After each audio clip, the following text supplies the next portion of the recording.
Thank you. Honorable Member Abdul Wahab. Not present. Honorable Member Ramchandar Jangra. कितने minute है जी? मान्यवर, मैं धन्यवाद देता हूं, आपने मुझे इस महत्वपूर्ण विषय में धन्यवाद प्रस्ताव पर बोलने का मौका दिया। मान्यवर, दो महत्वपूर्ण विषय जो माननीय राष्ट्रपति जी ने छुए हैं, एक अंतिम पेज के ऊपर जो बात लिखी गई है कि कुछ भी हो राष्ट्र से बड़ा कोई नहीं। उन्होंने कहा कि विभिन्न मतों, अलग अलग विचारों के बीच सर्वमान्य है कि राष्ट्र से बड़ा कुछ नहीं है।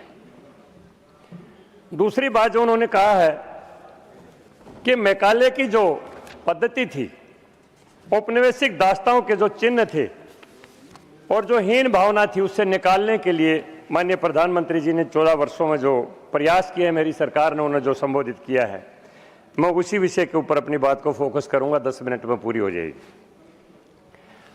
मान्यवर, देश में झगड़ा यही रहा कि अपनी अंतर्राष्ट्रीय छवि को राष्ट्र से ऊपर सोचा गया है। अगर हम आज़ादी की बात करें, इतिहास पढ़ते हुए बड़ा अजीब सी लगता है। प्रधानमंत्री की शपथ ले ली गई, देश के राष्ट्रपति के रूप में एक ब्रिटिश काम कर रहे हैं, लॉर्ड माउंटबेटन। देश के सर्वोच्च सेनापति जनरल बूचर हैं और देश की सीमाओं का निर्धारण करने का काम सिरिल रेडक्लिफ कर रहे हैं, जिन्होंने कभी इंडिया को, या कभी हिंदुस्तान को देखा ही नहीं था। लाहौर के लोगों को अंतिम समय तक इस विश्वास में रखा गया कि लाहौर कहीं नहीं जाने वाला है, और आखिर में सिरिल रेडक्लिफ ने जो रेखा खींच दी, उसके कारण कितने लोग मारे गए, कितने लोगों की संपत्ति गई, कितनी हमारी बहनों के सिंदूर पहुंच दिए गए, कितनों की इज्जत लूटी गई, ये इतिहास के अंदर सारा सब कुछ दर्ज है। उसके बावजूद भी अपनी अंतर्राष्ट्रीय छवि को राष्ट्र से ऊपर समझा गया है। पाकिस्तान ने तमाम समझौते तोड़ते हुए कबालियों के बेस में जम्मू कश्मीर के ऊपर आक्रमण कर दिया। हमारी सेनाएं अदम्य साहस को दिखाते हुए उनको मुजफ्फराबाद तक वापस ले गई, लेकिन बीच में सीज फायर कर दिया और जो द्विपक्षीय मामला था वो यूएनओ को सौंप दिया, जिसके कारण आज तक वो समस्या बनी हुई है। यानी राष्ट्र से ऊपर अपनी अंतर्राष्ट्रीय छवि को समझा गया है। मैं इसी संदर्भ में एक उल्लेख सिंधु जल समझौता करना चाहता हूं। 1960 में सिंधु जल समझौता हुआ। हम अपर राइपेरियन कंट्री हैं। तीनों दरिया झेलम, चेनाब और सिंधु भारत की भूमि से होकर निकलती हैं। जो हमारी ईस्टर्न नदियां हैं, रावी, ब्यास, सतलुज, वो भी हमारी धरती से निकलती हैं। पाकिस्तान को पानी की जरूरत थी तो उसको यहां के हाथ जोड़ने चाहिए थे कि हमें कुछ पानी दे दो, लेकिन प्रधानमंत्री जी वहां गए और तीसरे हाथ एक संस्था को बीच में रखा गया, जबकि त्रिपक्षीय मामला ही नहीं था। वर्ल्ड बैंक को बीच में ले लिया गया।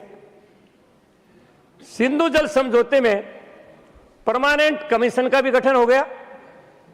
उसके बाद व्यवस्था दी गई कि हम एक न्यूट्रल एक्सपर्ट की राय ले लेंगे अगर कोई विवाद होगा। उसके ऊपर भी अगर कोई समझौते में देश को अगर यकीन ना होगा, उसका तसल्ली नहीं होगी, तो अंतर्राष्ट्रीय आर्बिट्रेशन में केस चला जाएगा। इस तरह का समझौता कभी किसी ने अपने देश के लिए किया नहीं होगा। इस समझौते के कारण हमारी कितने हाइडल पावर प्रोजेक्ट आज तक लंबित हैं। अगर यह समझौता सही होता और हाइडल पावर प्रोजेक्ट के माध्यम से हिंदुस्तान को बिजली इतने मेगावाट मिल जाती कि आज हमें फॉसिल फूड से ये दूसरे पावर स्टेशन चलाने की कोई जरूरत नहीं थी। ये तो मोदी जी का धन्यवाद करे देश के पहलगांव अटैक के बाद, जिन्होंने कहा कि खून और पानी साथ नहीं बहेगा और हम सिंधु जल समझौते को रद्द करते हैं।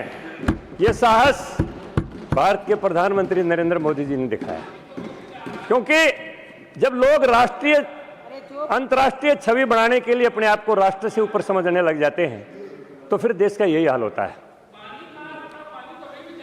आजाद, हाँ कर लेंगे उसको काबू, चिंता मत करो शुक्ला जी, कर लेंगे काबू। जब संधि रद्द कर दी तो संकल्प है, कर लेंगे काबू, चिंता मत करो। आप तो बहाते ही मैं 60 साल तक। एक बात, मैं इतिहास का विद्यार्थी रहा हूं, बहुत देशों के आजादी के इतिहास पढ़े हैं। जिस दिन देश आजाद हो गया उसी दिन उसकी अपनी भाषा भी लागू हो गई। 14 सितंबर 1949 को संविधान सभा में संकल्प लिया गया। हिंदी के ऊपर बहस हुई। क्यों हुई भाई? बहस होनी नहीं चाहिए थी। जब देश आजाद हो गया तो लोहिया जी ने कहा था जब अंग्रेज चले गए तो अंग्रेजी भी चली जानी चाहिए। महात्मा गांधी की बार बार बात करते हैं। महात्मा गांधी ने ये कहा था कि अंग्रेज चाहे 2 दिन बाद चले जाएं, अंग्रेजी पहले चली जानी चाहिए। लेकिन 15 साल के बाद साल तक छूट दी गई, जिसके कारण जो माननीय राष्ट्रपति जी ने अपने अभिभाषण में कहा है कि मैकाले की वही पद्धति देश में चलती रही। 15 साल की छूट दी गई। 1963 में 15 साल पूरे होने से पहले फिर एक्ट बना के सदा तक के लिए अंग्रेजी के अनुपालना की छूट दे दी। कोई बात नहीं, हम अंग्रेजी के विरोधी नहीं, भाषा सीखने में कोई बुराई नहीं। अंग्रेजी सीखें, फ्रेंच सीखें, जर्मन सीखें, लेकिन भाषा की गुलामी जो है वो देश के लिए शर्मनाक है। और आज तक भी उसी का एक ये कारण रहा कि देश के अंदर पूरी तरह से एक भाषाई एकरूपता नहीं आ पाई है। मान्यवर, देश के लोगों ने कभी आपस में कोई विद्वेष नहीं किया है। शुरू से हम देखते आ रहे हैं, मेरी भी 75 साल से ऊपर की उम्र है। लोगों ने दिलीप कुमार को भी इतना ही सम्मान दिया। उन्होंने नाम अपना दिलीप कुमार रख लिया यूसुफ खान से, लोगों ने इतना ही सम्मान दिया। इतने भारत के लोगों ने प्यार से मुगले आजम को देखा है, वर्षों तक थिएटर के अंदर चलती रही। और इतने प्यार से संगम को भी देखा है, वर्षों तक चलती रही। जितने प्यार से लता मंगेशकर को सुना है, आशा भोसले को सुना है, उसी प्यार से सुरैया और बेगम अख्तर को भी सुना।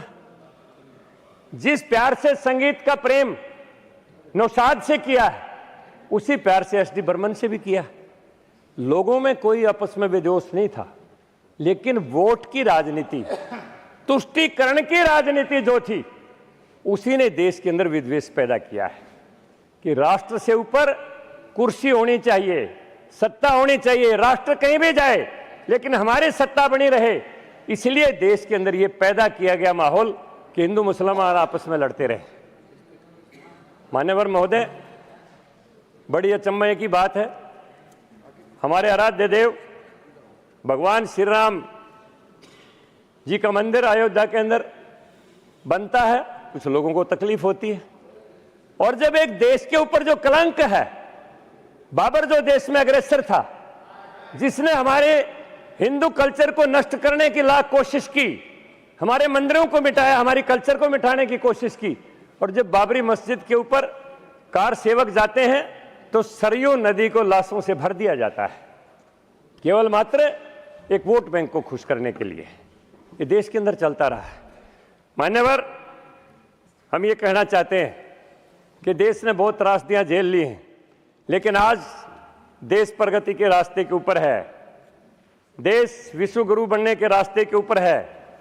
और माननीय राष्ट्रपति जी ने अभी भाषण में अपने संकल्प को दोहराया है कि 2047 के अंदर जब आज़ादी के 100 वर्ष पूरे होंगे तो भारत विकसित राष्ट्र होगा और सबसे ज्यादा आर्थिक रूप से संपन्न राष्ट्र होगा।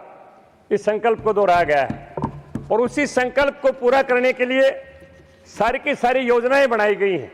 और मैं इसमें कहना चाहता हूं कि राष्ट्रपति जी ने जो बातें कही हैं, मैं विश्वकर्मा समाज से ताल्लुकात रखता हूं,